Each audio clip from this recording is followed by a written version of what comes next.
সাপটা সেই গাছের ওপরে উঠে যায় আর গিয়ে টুনি পাখির একটা ডিম কপ করে গিলে খেয়ে নেয়। ডিম খাওয়া হয়ে গেলে সেই সাপটা তার গুহার মধ্যে চলে যায়। সুন্দরবন নামের একটা গভীর জঙ্গলে একটা টুনি পাখি তার বাসার মধ্যে 3টে ডিম পেড়েছিল। আজকে আমি খুব খুশি, কারণ আমি আমার বাসার মধ্যে 3টে ডিম দিয়েছি। এখন তো এই ডিম থেকে খুব তাড়াতাড়ি আমার বাচ্চারা বাইরে বেরিয়ে আসবে। এমন সময় একটা গুহার মধ্যে থেকে একটা সাপ বাইরে এসে টুনি পাখিকে বলতে থাকে, আরে ও টুনি পাখি, দুদিন ধরে দেখছি তো তুমি তোমার বাসা ছেড়ে কোথাও যাচ্ছই না। তোমার বাসায় কি কোনো রত্ন অথবা কোনো অলংকার আছে নাকি? আরে না না গো সাপ ভাই, আমি আমার বাসার মধ্যে কোনো অলংকার রাখিনি। আমার বাসায় তো আমি 3টে। এই রে, না না, এই সাপটাকে আমার ডিমের সম্পর্কে কিছুই বলা যাবে না, না জানি জানলে পারে আমার ডিমগুলোর আবার কি করবে। না না গো সাপ ভাই, আমার শরীরটা দুদিন ধরে খুব খারাপ, তাই আমি আমার বাসার মধ্যে একটু বিশ্রাম নিচ্ছি। এই টুনি পাখি আমাকে বোকা বানাচ্ছে। ও নিশ্চয়ই ওই বাসার মধ্যে ডিম পেড়েছে। আমি বুঝতে পেরেছি, ও আমার ভয়তে এই বাসা ছেড়ে কোথাও যাচ্ছে না। ওই সাপটা যখন এই সমস্ত কথা ভাবছিল, ঠিক তখনই ওই সাপটা তার সামনে একটা ব্যাঙ দেখতে পায়। তখন ওই সাপটা সেই ব্যাঙটাকে খেয়ে তার গুহার মধ্যে চলে যায়। আরে এই তো আমি একটা সুযোগ পেয়েছি।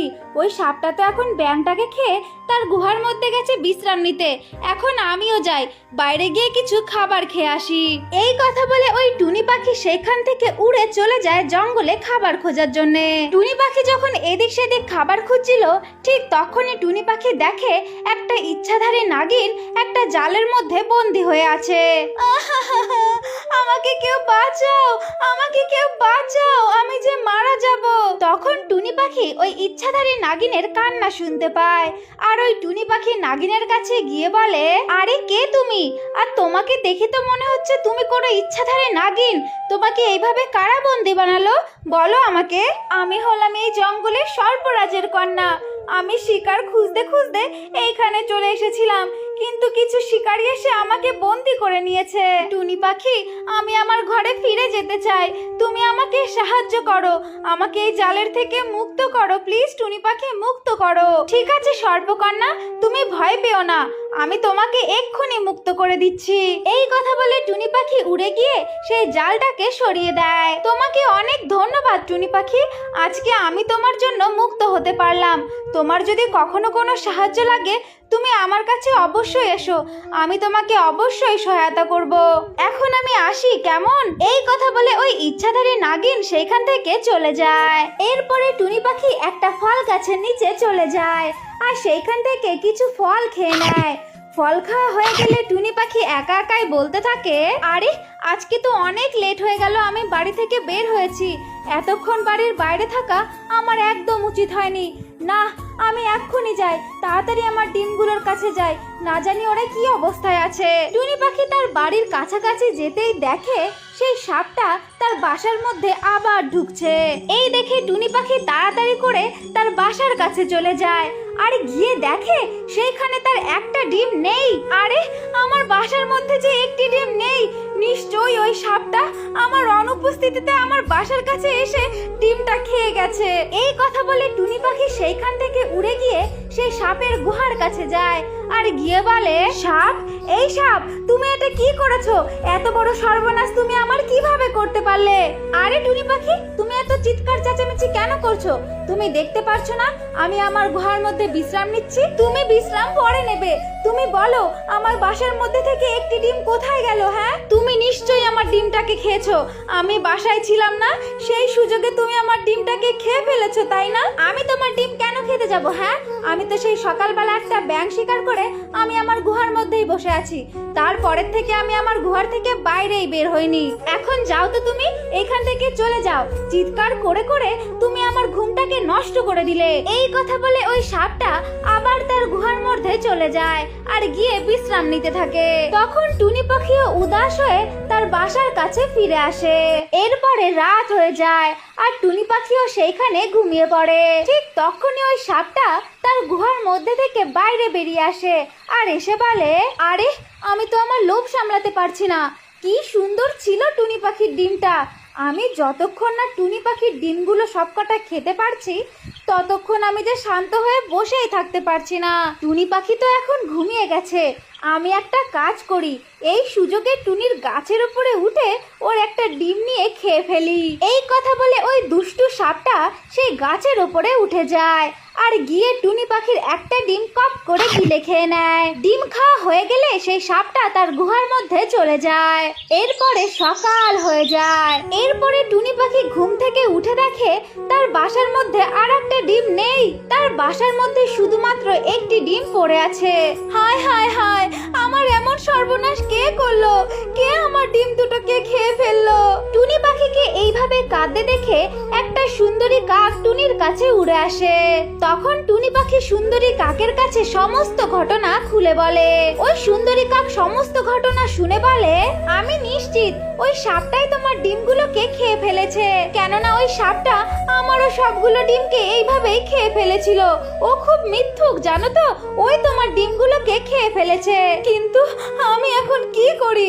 আমার মাত্র একটি ডিম অবশিষ্ট আছে, এখন আমি এই অবশিষ্ট ডিমটাকে ওই সাপের হাতের থেকে কি করে বাঁচাই বলো তো? এই সাপটাকে একজনই উচিত শিক্ষা দিতে পারবে।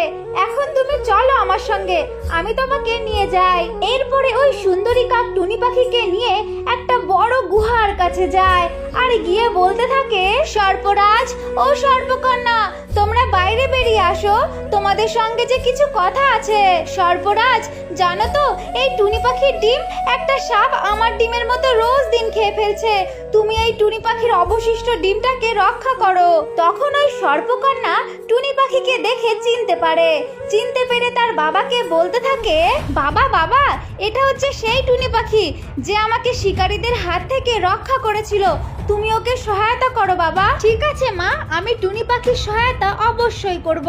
আচ্ছা কালু কাক, এখন আমি তোমাকে যা যা বলছি সেগুলো তুমি মন দিয়ে শোনো। এরপরে ওই সর্পরাজ টুনি পাখিকে তার সমস্ত পরিকল্পনা খুলে বলে আর টুনি পাখি ও সর্পরাজের পরিকল্পনা মতো সেইখান থেকে উড়ে গিয়ে সেই সাপটাকে ডাকতে থাকে, সাপ ভাই ও সাপ ভাই, তুমি তোমার গুহা থেকে বাইরে বেরিয়ে আসো, তোমার সঙ্গে যে আমার কিছু কথা আছে। তখনই সেই সাপটা তার গুহার মধ্যে থেকে বাইরে বেরিয়ে আসে। সাপ ভাই, আমি এখান থেকে না চিরদিনের মতো চলে যাচ্ছি, কারণ আমি জানি না আমার বাসা থেকে রোজ দিনকে একটা একটা করে ডিম খেয়ে নেয়, তুমি আমার প্রতিবেশী, তাই তোমাকে আমি বলে যাচ্ছি। আমি এখন থেকে উত্তরের দিকে যে বড় গুহা, আমি ওইখানেই থাকবো, আর ওইখানে অনেক কাকের বাসাও আছে, আমি ওদের সঙ্গেই থাকতে চাই। এখানে থাকলে যে আমার বড্ড ভয় লাগছে, কারণ আমার ডিমগুলো যে চুরি হয়ে যাচ্ছে। এই কথা বলে টুনি পাখি তার ডিমটাকে নিয়ে সেইখান থেকে উড়ে চলে যায়। বোকা টুনি পাখি, যাবি যা, তা না আবার কোথায় গেল আমাকে বলেও গেল। এখন তো আমিও ওইখানে যাব, আর ওইখানে যা কাকের বাসা আছে ওদের ডিমগুলো সেইখান থেকে তুলে তুলে খেয়ে ফেলবো। না, আমি এক্ষুনি যাই, এক্ষুনি গিয়ে সকলের ডিমগুলো খাওয়া শুরু করি। এই কথা বলে ওই সাপটা সেই গুহার কাছে চলে যায় আর গিয়ে এদিক সেদিক তাকিয়ে দেখে সেইখানে কোনো পাখির বাসাই নেই। আরে, ওই টুনি পাখি আমাকে বোকা বানালো, এখন আমিও ওই টুনি পাখিকে উচিত শিক্ষা দেব। ওই সাপটা যখন এই সমস্ত কথা বলছিল ঠিক তখনই সেইখানে সর্পরাজ আর সর্পকন্যা চলে আসে। আরে, তুই টুনি পাখিকে হুমকি দিচ্ছিস? এখন তুই ভাব আমাদের হাতের থেকে তোকে কে বাঁচাবে? তুই টুনি পাখি ও কাকেদের অনেক ডিম খেয়েছিস, এখন আমি তোদেরকে মেরে ফেলবো। কে তোমরা? আমার সামনে থেকে সরে যাও, না হলে কিন্তু আমি তোমাদেরকে আমার বিষাক্ত ছোবল মারবো। কি? তুই আমাদেরকে মারবি? দাঁড়া, তোর মজা দেখাচ্ছি। এই কথা বলে ওই সর্পরাজ তার জাদুর শক্তি দিয়ে সেই সাপটাকে সেইখানেই জ্বালিয়ে পুড়িয়ে মেরে ফেলে। একটা খুব সুন্দর জঙ্গল ছিল, আর ওই জঙ্গলের একটা বটগাছের নিচে একটা ছোট্ট সাপ বসবাস করত।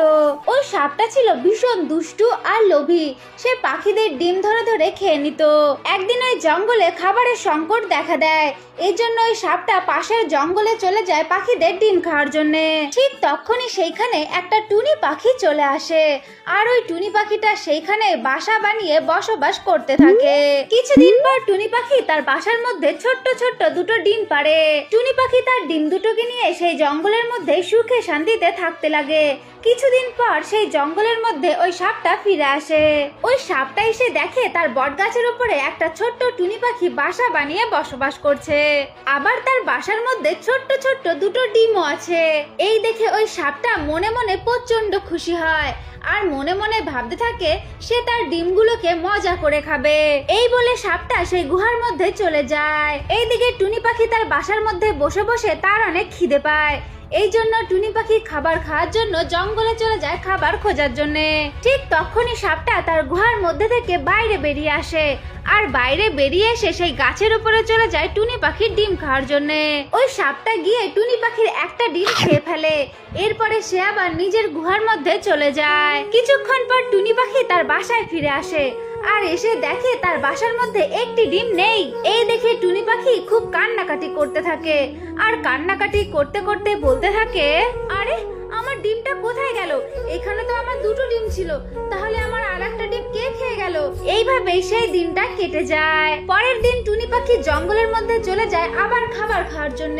ঠিক তখনই ওই সাপটা টুনি পাখির বাসার কাছে চলে যায় আর টুনি পাখির ডিমটা গিয়ে কপ করে গিলে খেয়ে নেয়। ডিম খাওয়া হয়ে গেলে সাপটা তার বাসার মধ্যে চলে যায়। কিছুক্ষণ পর টুনি পাখি তার বাসায় ফিরে আসে আর এসে দেখে সেইখানে তার একটাও ডিম নেই। এই দেখে টুনি পাখি আরো ভীষণ কান্নাকাটি করতে থাকে আর কান্না করতে করতে বলে, আরে আমার বাসার মধ্যে তো দুটো ডিম ছিল, এক এক করে সব ডিম খেয়ে গেল। কে এমন সর্বনাশটা করলো? তাকে তো আমি উচিত শিক্ষা দিয়েই ছাড়বো। এইভাবেই বেশ কিছুদিন কেটে যায়। টুনি পাখি আবার তার বাসার মধ্যে ছোট্ট ছোট্ট দুটো ডিম পাড়ে। টুনি পাখি ডিম পাড়ার পরে মনে মনে ভাবতে থাকে আজকে সে দেখবে তার ডিমগুলো কে খেয়ে যায়। এই কথা বলে টুনি পাখি বাইরে চলে যায় কিছুক্ষণের জন্য। ঠিক তখনই সেই সাপটা টুনি পাখির বাসার উপরে উঠে পড়ে টুনির ডিম খাওয়ার জন্য। ওই সাপটা যেই না টুনি পাখির ডিমটা খেতে যায় ঠিক তখনই সেইখানে টুনি পাখি চলে আসে। টুনি পাখিকে দেখে সেই সাপটা সেইখান থেকে তাড়াতাড়ি করে চলে যায়। তখন টুনি তার বাসার মধ্যে এসে বলতে থাকে, আচ্ছা তাহলে তুই আমার ডিমগুলোকে খেয়ে যাস, আজকে তো তোর মজা আমি অবশ্যই দেখাবো। এই কথা বলে টুনি পাখি চলে যায় ঈগলের বাসার কাছে আর সেইখান থেকে একটা ডিম তুলে নিয়ে এসে সেই সাপের গুহার পাশে রেখে দেয়। এরপরে টুনি পাখি আবার চলে যায় ঈগলের কাছে আর ঈগলের কাছে গিয়ে বলতে থাকে, আরে ঈগল বোন, তুমি কি জানো তোমার একটা ডিম ওই সাপটা নিয়ে চলে গেছে? ওই যে বটগাছের নিচে যে একটা গর্ত আছে ওই গর্তেই ওই সাপটা বসবাস করে। তুমি এক্ষুনি যাও, নাহলে যে তোমার ডিমটাও খেয়ে ফেলবে। এই কথা শুনে ওই ঈগলটা সেইখানে চলে আসে আর এসে দেখে ওই সাপের পাশে সেই ডিমটা পড়ে আছে। এই দেখে ওই ঈগলটা ভীষণ রেগে যায় আর সাপটাকে তুলে নিয়ে আকাশের মধ্যে উড়ে যায়। আকাশের ওপর থেকে ঈগলটা সেই সাপটাকে নিচে ফেলে দেয় আর নিচে পড়তেই সেই সাপটা ওইখানেই মারা যায়। অনেক দিন আগের কথা, একটি সাপ টুনি পাখির ডিম খেয়ে ফেলে। এই জন্য বনের রাজা সিংহ সেই সাপটাকে জঙ্গল থেকে চিরদিনের মতো তাড়িয়ে দেয়। এরপরে অনেকগুলো বছর কেটে যায় আর ওই ইচ্ছাধারী নাগটা আরো শক্তিশালী রূপে ওই জঙ্গলের মধ্যেই ফিরে আসে। আরে মহারাজ, আমি যে ফিরে এসেছি এই জঙ্গলে, আর আমি ফিরে এসেছি আরো শক্তিশালী রূপে। আর এখন আমার কাছে আছে এই নীলকণ্ঠ নাগমণি। এই নীলকণ্ঠ নাগমণির জোরে আমাকে কেউ হারাতে পারবে না। শুনে রাখুন মহারাজ, আমি আপনাকে আর আপনার এই জঙ্গলটাকে জ্বালিয়ে পুড়িয়ে শেষ করে দিতে এসেছি। আমাকে কেউ হারাতে পারবে না। আপনি মৃত্যুর জন্য প্রস্তুত হন মহারাজ, আমি আসছি। আজ অনেক বছর পর আমি এই জঙ্গলের মধ্যে ফিরে এসেছি। ওই সাপটা যখন এই সমস্ত কথা বলছিল ঠিক তখনই সেইখানে ওই টুনি পাখিটা চলে আসে। আরে তুমি আবার এই জঙ্গলের মধ্যে ফিরে এসেছো? তোমার কি একটুও লজ্জা করে না? তোমাকে যে এই জঙ্গলের মহারাজ এই জঙ্গল থেকে তাড়িয়ে দিল, তারপরেও তুমি এলে? আরে পুচকে টুনি পাখি, তুই আবার আমার সামনে এসেছিস। তোর জন্যই আমার এই জঙ্গল ছেড়ে যেতে হয়েছিল। এখন তো তোকে আমি মেরেই ফেলবো। এই কথা বলে ওই সাপটা তার মুখ থেকে আগুন বের করে ওই পাখিটাকে সেইখানে মেরে ফেলে। ওই সাপটা যখন ওই পাখিটাকে আগুনে পুড়িয়ে মেরে ফেলে ঠিক তখনই এই সমস্ত কিছু দূর থেকে একটা শেয়াল দেখে ফেলে। আরে ওই সাপটা আবার এই জঙ্গলে ফিরে এসেছে আর ও তো ওই টুনি পাখিটাকে মেরেও ফেললো। না, আমাকে এক্ষুনি যেতে হবে মহারাজের কাছে, আর গিয়ে সমস্ত ঘটনা খুলে বলতে হবে। এই কথা বলে শিয়ালটা সেই সিংহ মহারাজের কাছে চলে যায়। মহারাজ, মহারাজ, একটা কথা বলার আছে। আমাদের জঙ্গলে যে সর্বনাশ হয়ে গেছে, সর্বনাশ। আরে শিয়াল, তুমি এভাবে হাঁপাচ্ছ কেন? হ্যাঁ, কি হয়েছে বলো আমাকে। মহারাজ, আপনি বহু বছর আগে যে সাপটাকে তাড়িয়ে দিয়েছিলেন এই জঙ্গল থেকে, সেই সাপটা যে আবার ফিরে এসেছে, তাও আবার অনেক শক্তি নিয়ে, আর টুনি পাখিটাকে এসে আগুনে পুড়িয়ে মেরে ফেললো জানো। শিয়াল, তুমি যে সমস্ত কথা বলছো, এটা যদি সত্যি হয়ে থাকে তাহলে তো আমাদের সামনে মহা বিপদ। এখন যে আমি কি করি আমার মাথায় কিছুই আসছে না। শিয়াল, এ কি, তোমরা দুজন এত চিন্তিত কেন? কি হয়েছে? মিষ্টি পরি, অনেক বড় সর্বনাশ হয়ে গেছে।